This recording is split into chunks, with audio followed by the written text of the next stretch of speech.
everyone, and thank you for joining us. We are MVS Academy. Our mission is to bring digital technology close to all professionals. We teach business professionals how to use digital technologies and manage digital risk, to be familiar and comfortable with them. Some of our programs include Foundations of Digital Transformation, Artificial Intelligence, Auditing Digital Risk, Big Data Analytics, to name a few. I'm Tony and I'll be your co-host for today. There are a few more members of our team with us. Jessa, Hello everyone, I am Jessa from Manila, Philippines, and I am the producer of the online sessions. Methane, Hi everyone, I'm Mebini and I'll be in charge of the polls for today. and Mario. We can't hear you, Mario. Okay, I'll go ahead. In this session, we'll be talking about conflict management. And our speaker for today is Sean Mukherjee. He's a corporate trainer and leadership coach for various Indian and foreign banks, MNCs in various industries. And now, please, Mr. Sean, take the session forward.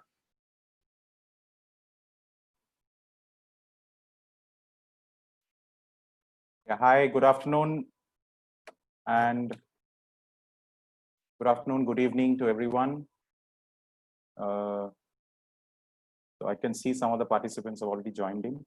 Welcome, and thank you, MBS Academy, for this session, inviting me for this session, and it is going to be about conflict management. So first of all, I would like to address the participants a little bit about myself.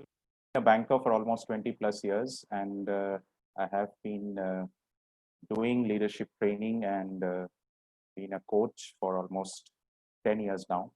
And due to my banking experience, I am mostly will be dealing with conflict from the communication backdrop. So communication is a vast subject. In fact, conflict is a vast subject, and conflict is among all of us, just like COVID. It's another C.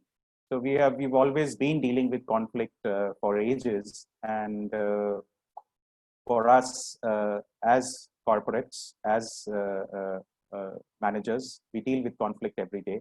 And so today's session is going to be about conflict management and how to recognize a conflict, and then, of course, in the process, deal with it in our different ways. As I said, that being a banker myself, been dealing with conflicts from the communication point of view. So today's session will be more on that front.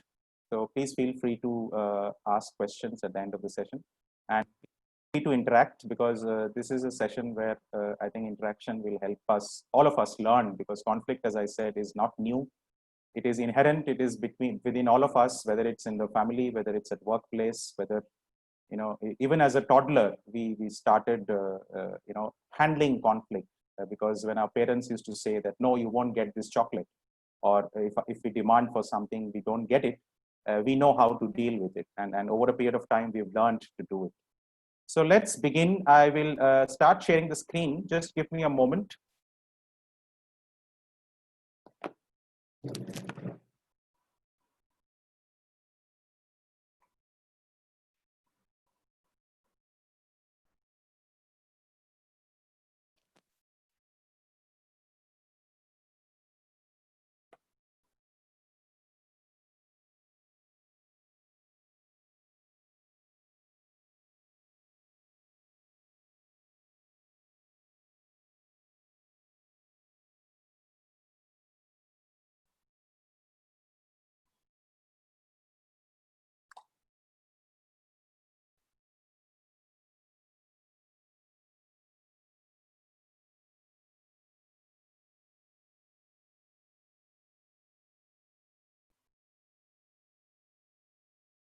Hello. Yeah. Okay. Can you all see the screen?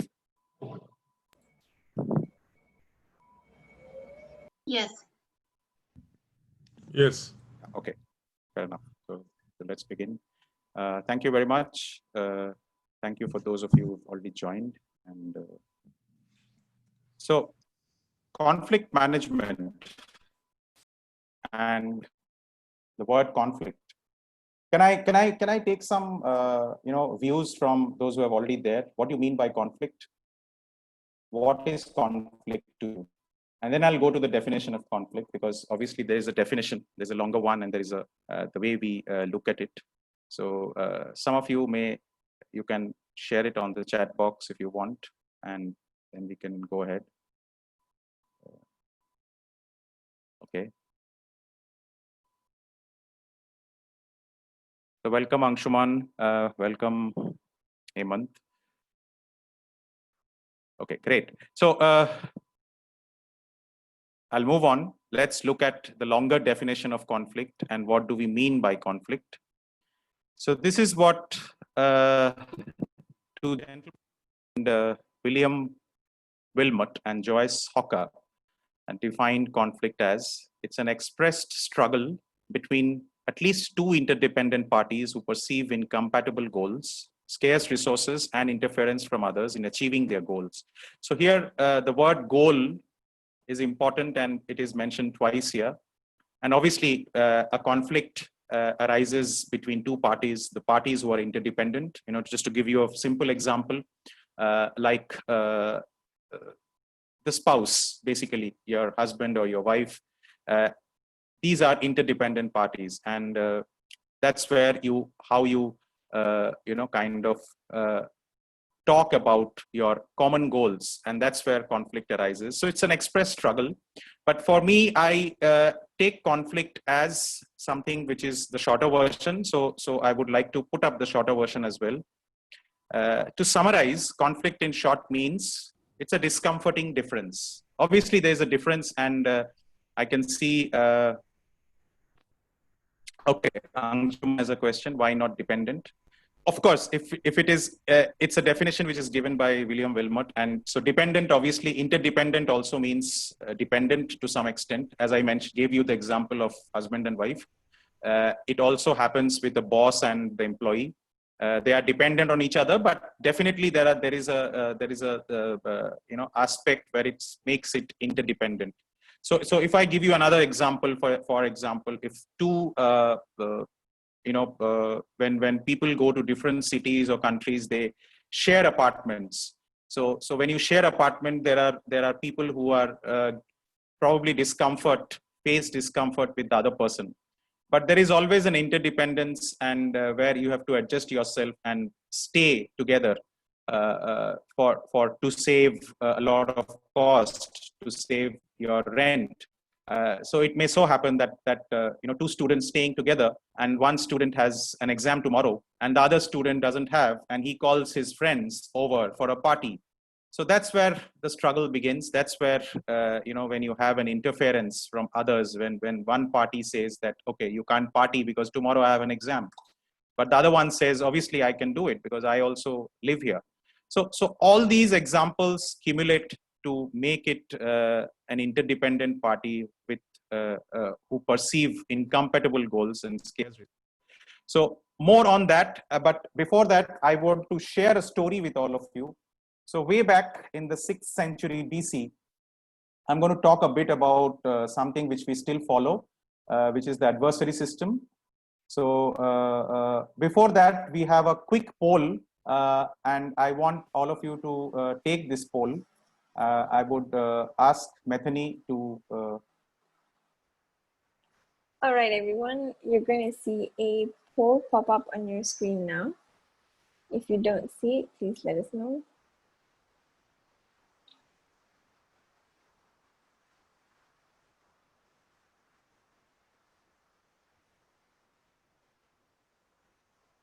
All right, and now you will see the results.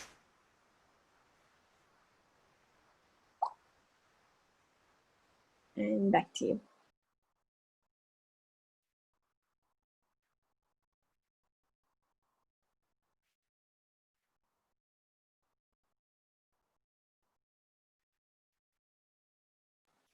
Back to you, Shumi.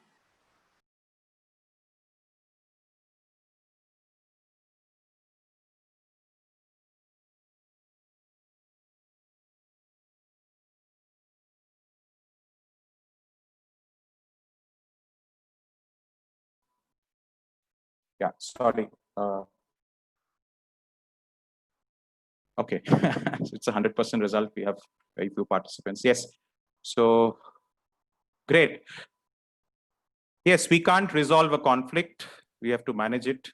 There were times earlier, maybe 50 years back, even corporates they used to have sessions on conflict resolution, or maybe even 20-25 years back. But slowly the times have changed, and especially during these times of pandemic and lockdown and COVID, everybody is affected with that. We are Excuse me, Shoma, Yeah. I'm sorry. Can you please share again the presentation, please? sorry. To share the presentation again, we cannot Yeah, see. I've not started with the. I'm just having a discussion on the poll. So can you? I think Oh, the poll sorry. results are out. The poll results are out, so we can see 100% conflict management has been voted for. So that's all about the session. I will come back to the session. So when I share the screen.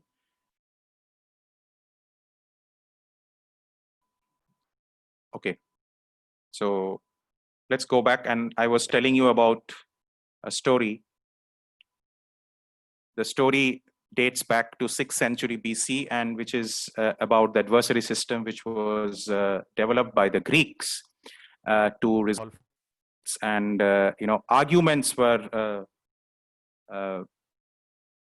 encouraged to ensure that they avoided physical combats with verbal combats. So adversary system, the very first step to conflict management in human history, most of you have already, I think you know about it, because this is something which is going on for ages. So 2,500 years back in the 6th century BC, by some great philosophers like Socrates, Plato, emphasizing the importance of arguments, substituting physical combats with verbal combats in order to save unnecessary war costs. Yes, of course, cost is one big, even one big issue till now, where we can avoid conflict and we can manage them to save costs.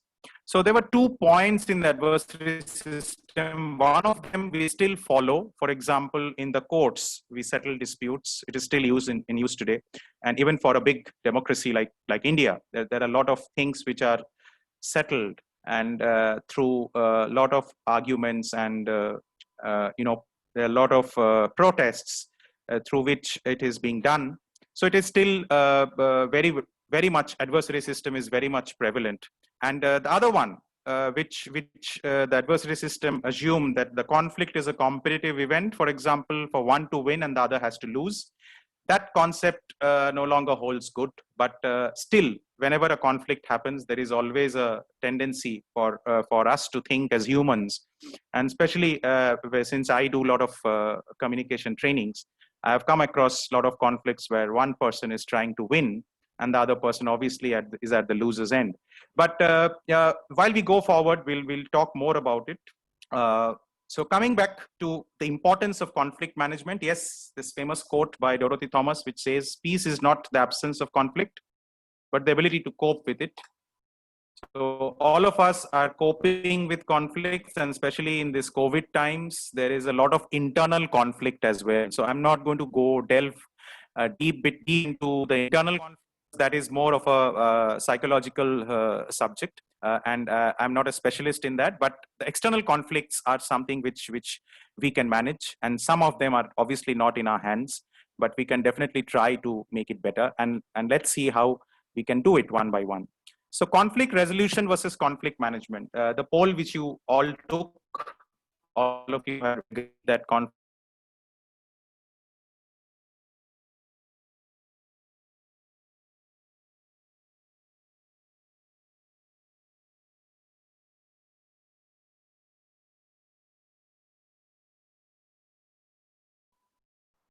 conflict will occur. There is no other way to avoid it.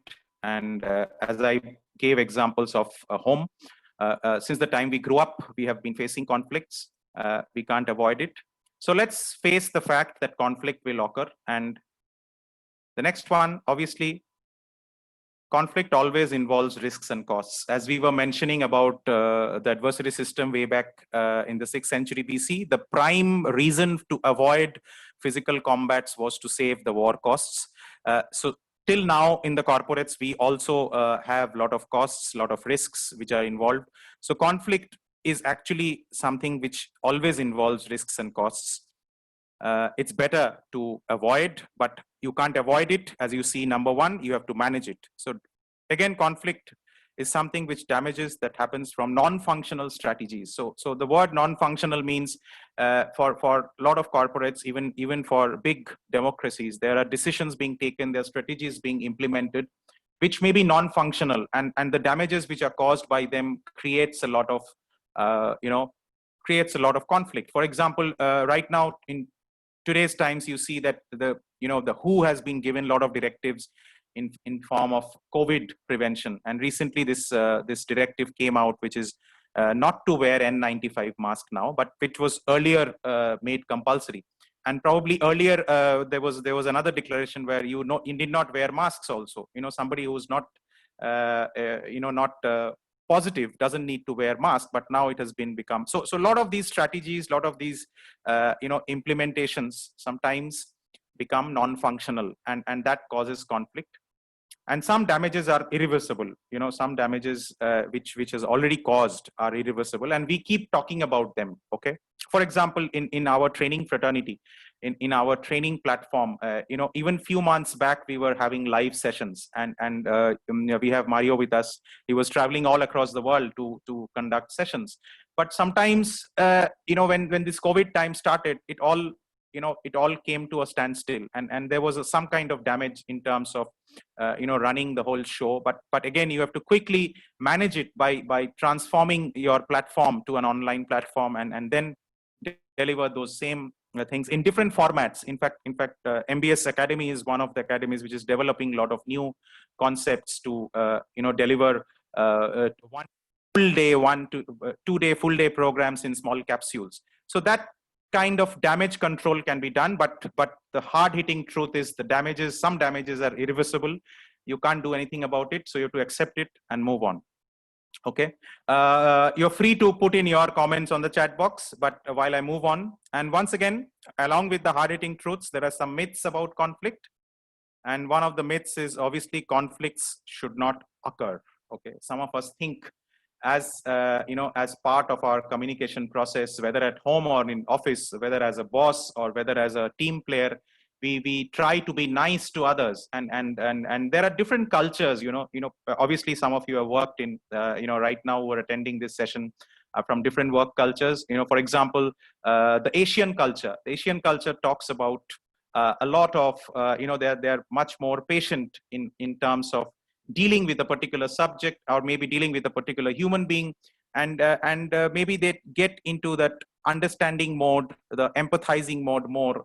It's sometimes empathizing becomes sympathizing also. I've been working for last 25 years in India and across, and I've worked for in the Southeast Asian market also.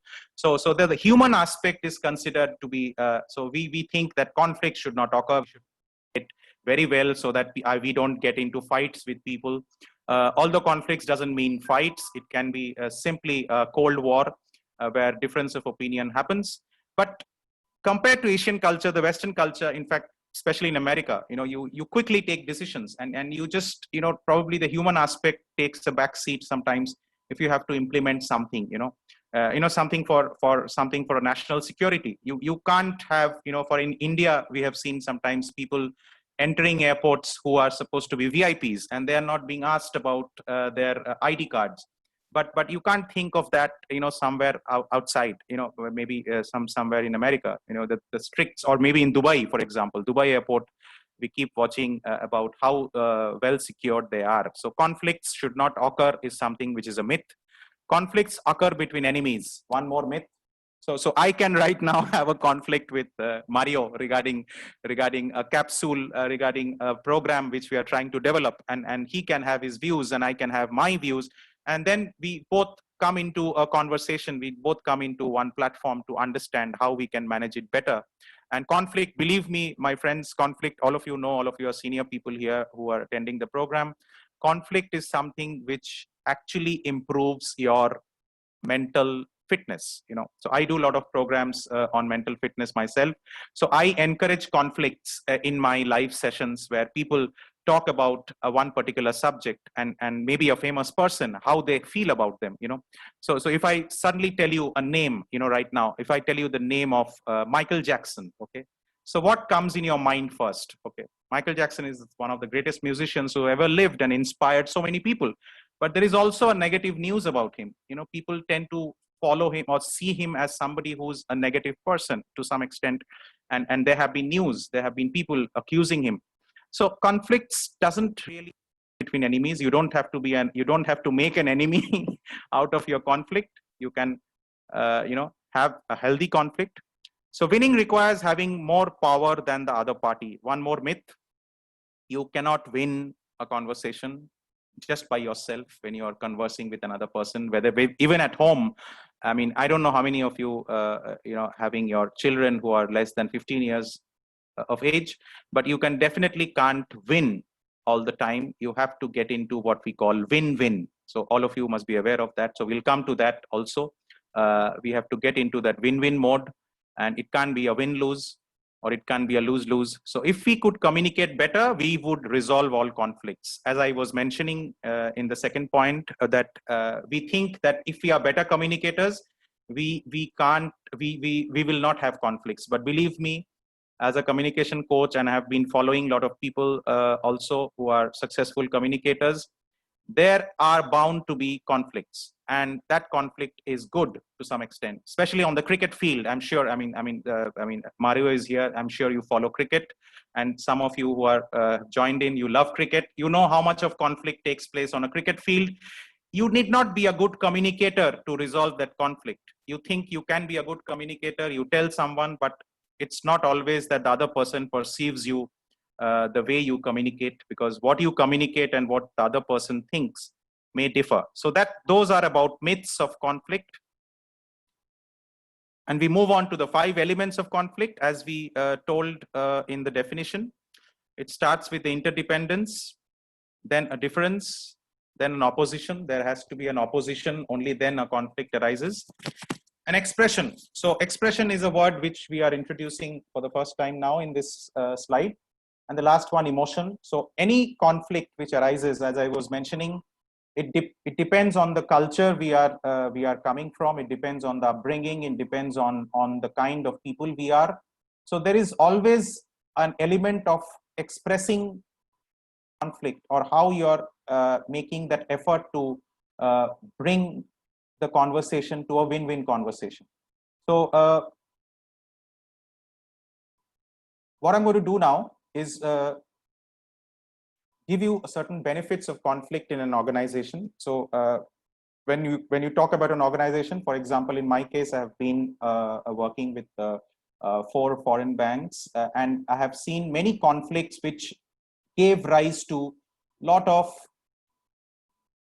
benefits. For example, when there are teams, when you are handling teams, large teams, and when you are talking about a situation, there surfaces a problems. So the problems which are surfacing out may not be coming out when you are having a one-on-one discussion, or maybe when you are trying to say about something which is like giving a target. So you don't know whether the target sorry. Yeah. We don't see your slides.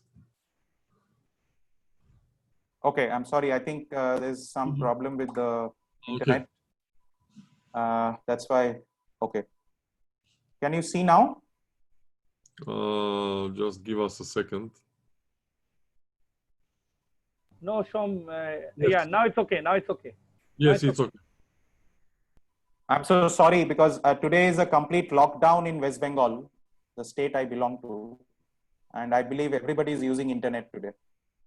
So there's a huge traffic on internet today. So yes, that's why it's getting a little. Indeed. It's difficult to connect. It's difficult to connect. Yeah. So in West Bengal, we have a compulsory lockdown today. So I'm sorry. I mean, that's also a conflict. So when we are talking about conflict, we are also talking about internet conflict. Okay, so benefits of conflict in an organization: surfaces problems, it allows problems to come out. So which we give a different name of brainstorming. So I would also request some of you who have joined in, maybe Shubho, you can give some examples of the benefits if you have to share something. I don't mind if you can share right now or maybe later. Conflict does deepen and improve relationships. Okay, how many of you agree to this? Let's have some discussion around it, because I think we have very less Shom, number of participants. Yeah, my name is Anshuman. I'm from Dubai, and I'm also part of. Yeah, Anshuman, hi, welcome. Yeah, I'm also part of the PASCM group, which you are also a member, valued member. Yes, I know. Yes, I know. Maybe I so don't you're now in Dubai, and yeah, I'm in Dubai now. You're in Dubai.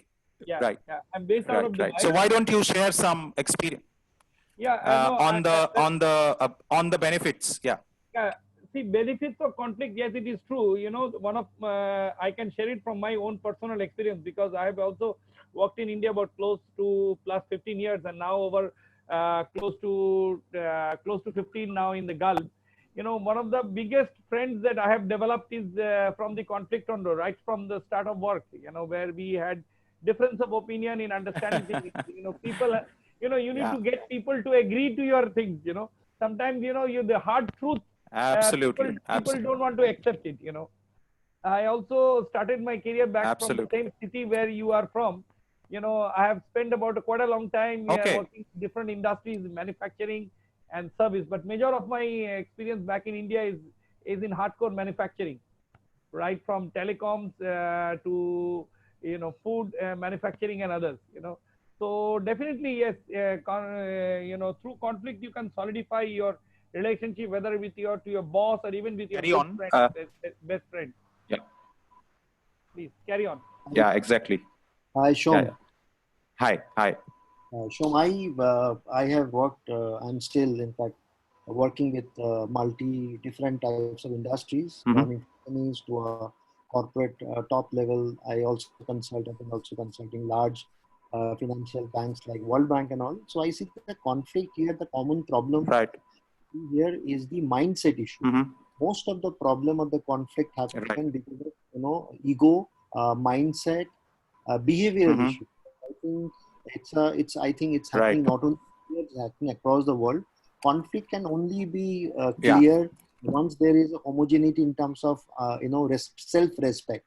I respect your work and you respect my work, and there's not everybody has an ego. Obviously you cannot diminish or clear out the ego from the human body. It's very natural, because someone is with a 40 years or 20 years will not able to listen to someone just intern who's trying to give you an advice. So I think a lot of training needs to be done. Yes.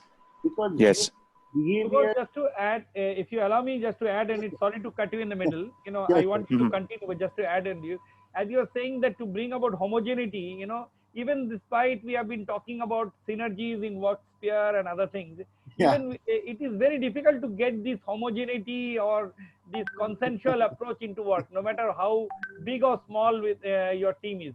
Even if you are with a small team, it is very difficult to bring across the word homogeneity, because everybody comes with diverse culture, with diverse experience, qualification, level of knowledge, and this one. So one of the best things that I think is that the leaders itself should develop and inculcate a culture of resolving conflict or through conflict management approach. Yes, in fact. Yes, absolutely, and thank you very much to both of you, Shubho and. Yes. Yeah. Okay. Yeah, and we have now actually have that we have come to that time where we will have a small activity, and I think all of you can participate, although you already started participating. So I would request Jessa to take into the breakout rooms, so that we can have a small discussion. All of us right now obviously are discussing already. So can I request Jessa? Okay, so we will be entering the breakout room now. Okay.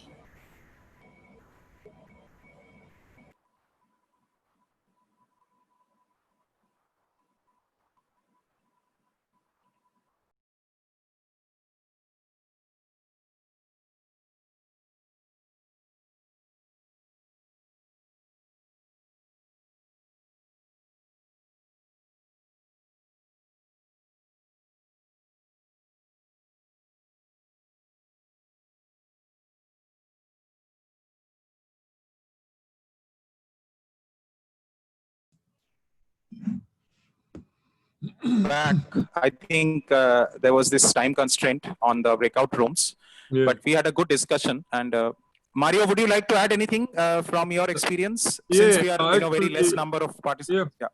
I just wanted to quickly continue on what Anshuman said, that people do not want to accept governance. And this has been my experience, because my experience is in data analytics and risk. So governance is a big part of it. I've worked as an IT auditor for over 20 years. And it's all about governance, governance, governance. And yeah, people are not terribly keen to accept it. So this is definitely something which is difficult to solve. Unfortunately, it needs to be managed in some way, and for people to understand what the benefits are, but definitely leads to conflict, yes.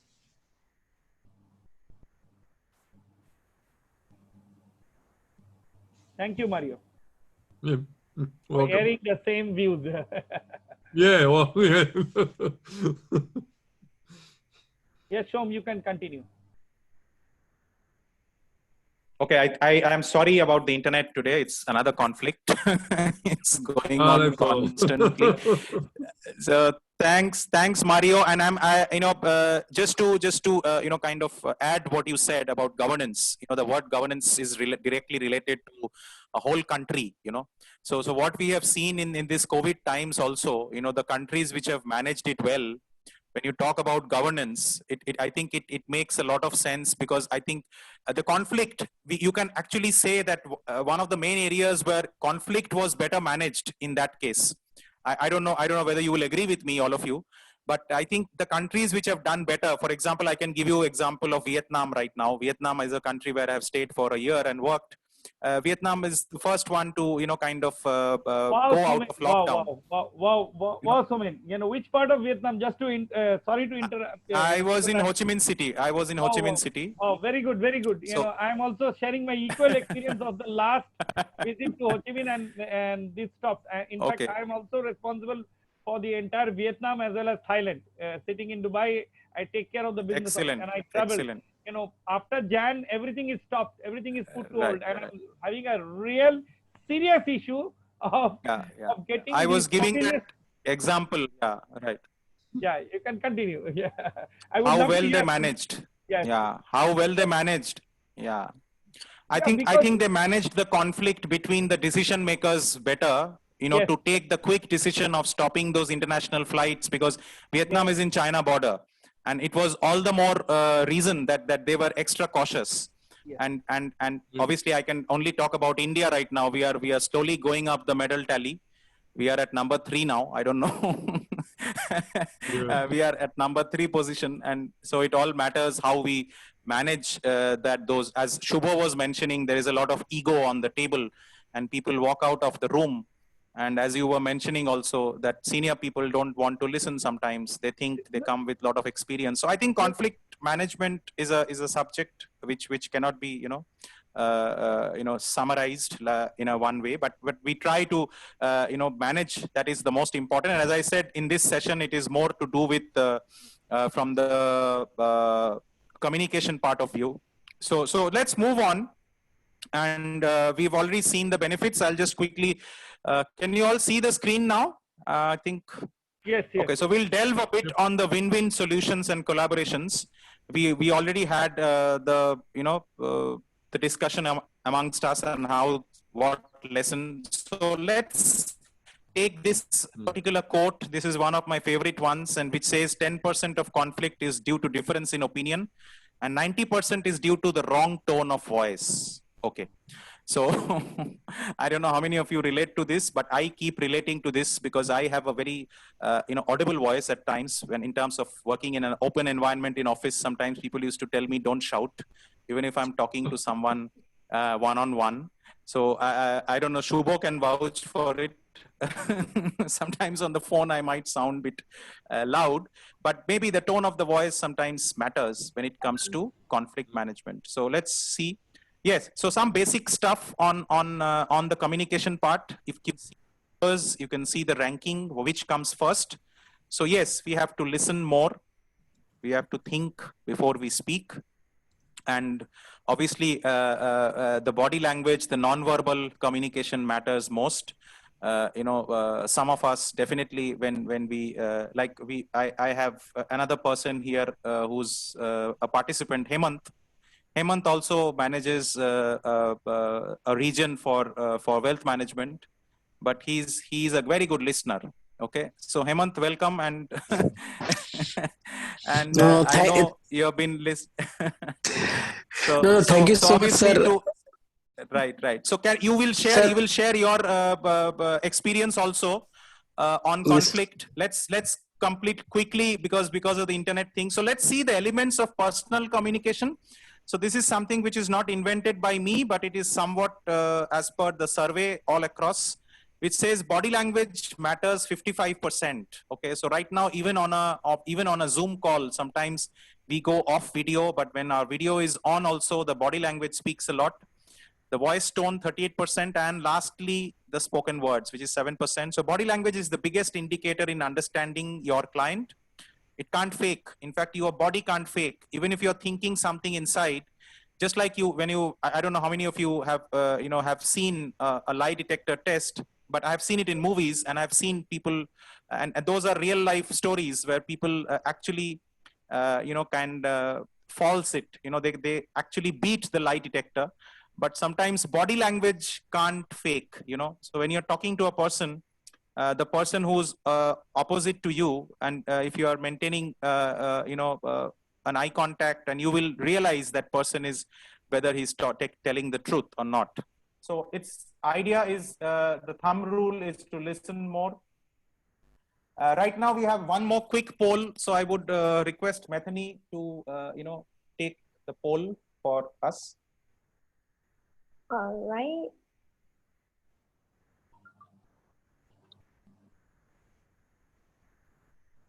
I'm having a bit of difficulties accessing the poll, so if it's possible, please let us know your answers in the chat.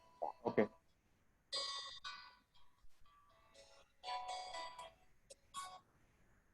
Okay, so should I share the screen? Yes, please. Okay.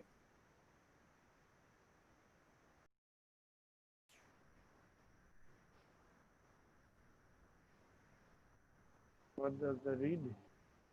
It says in order for me to win the conflict, does the other party have to lose? Yes or no? A quick poll. I would say no. Other party doesn't have to. It depends upon what you want at the end of the fair enough. Of course. Yeah.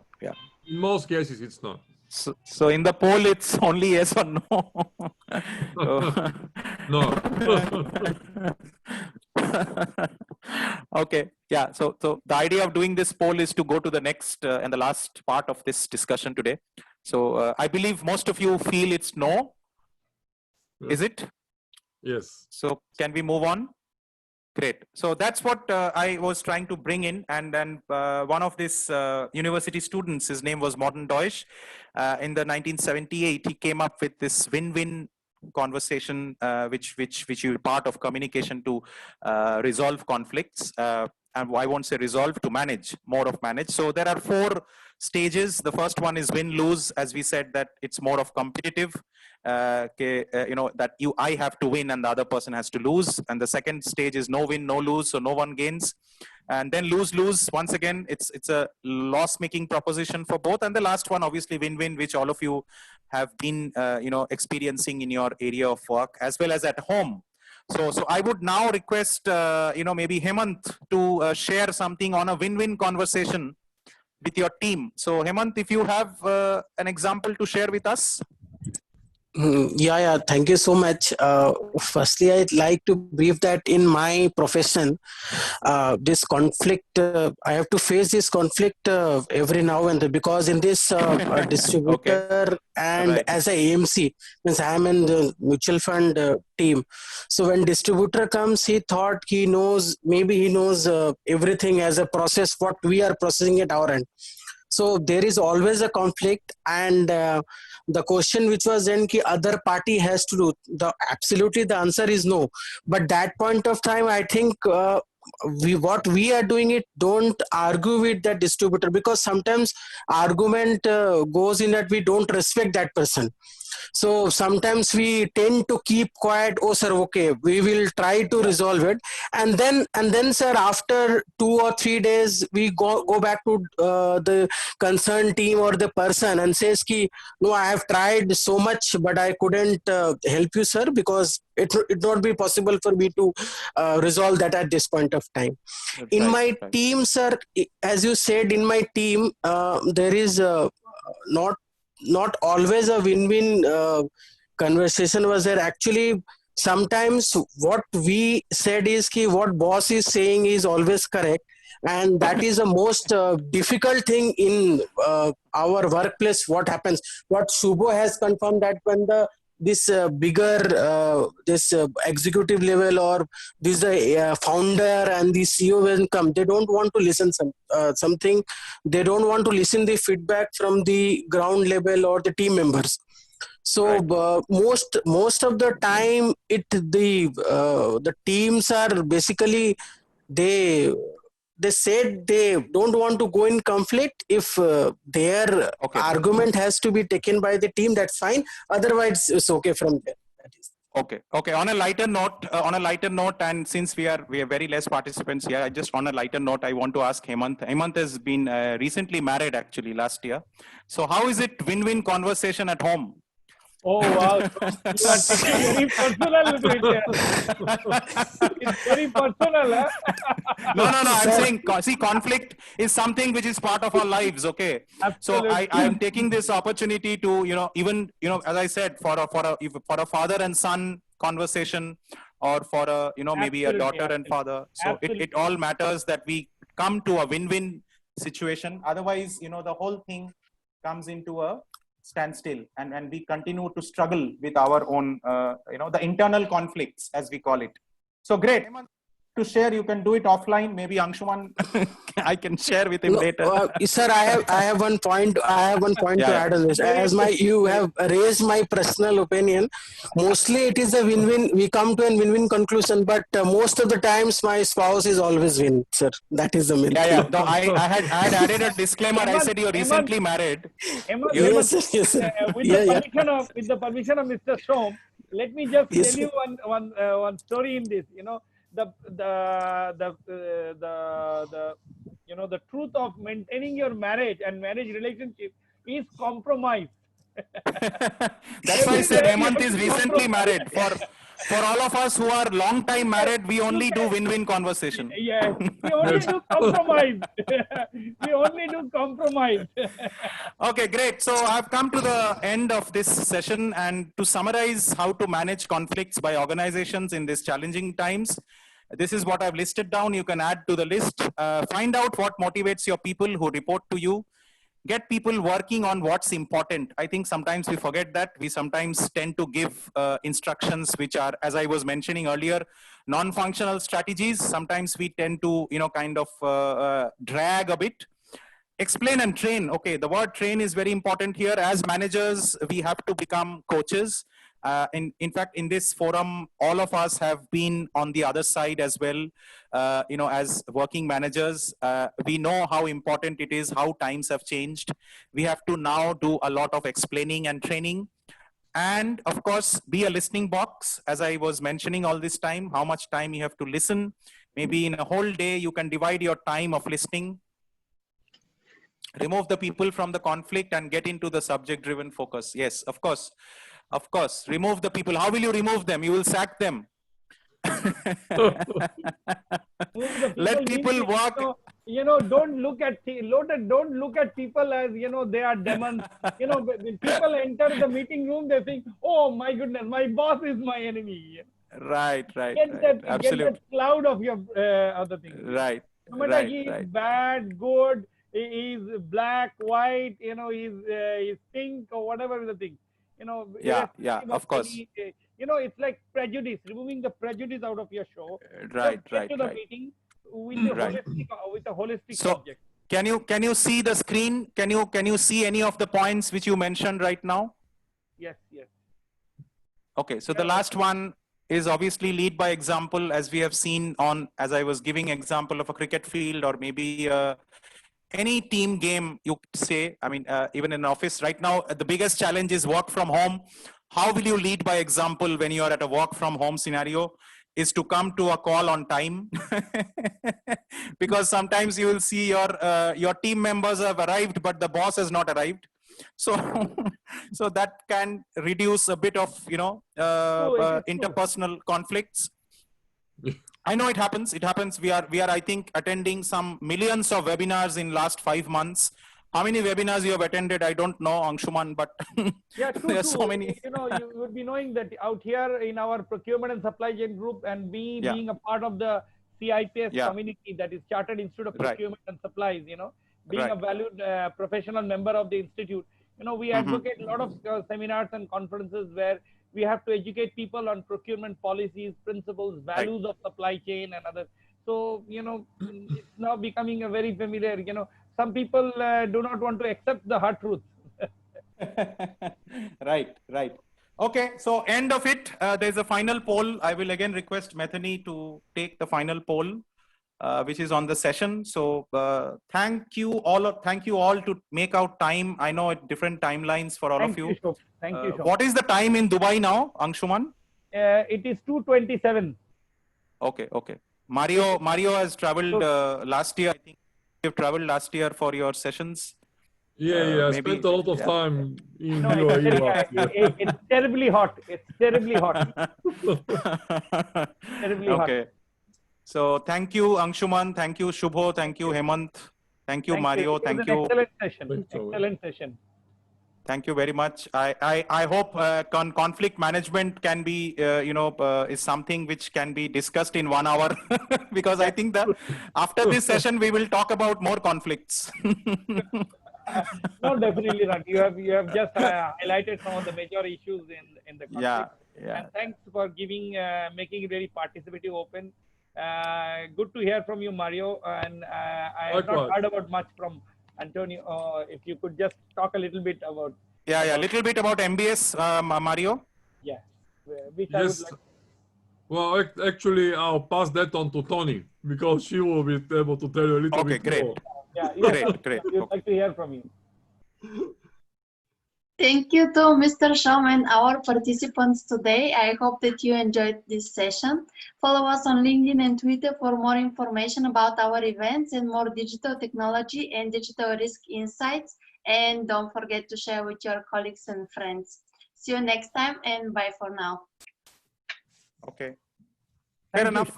Thank you all participants. Thanks a lot. Very much. Thanks a lot, everyone. Thanks, Mario. Nice to meet you, Anshuman, Hemant. Thank you. Thank you so much. Thank you so much. Thank you. Thanks, Shubho. Thanks, Hemant. Thank you very much. Thank you, sir. Thank you, sir. Thank you.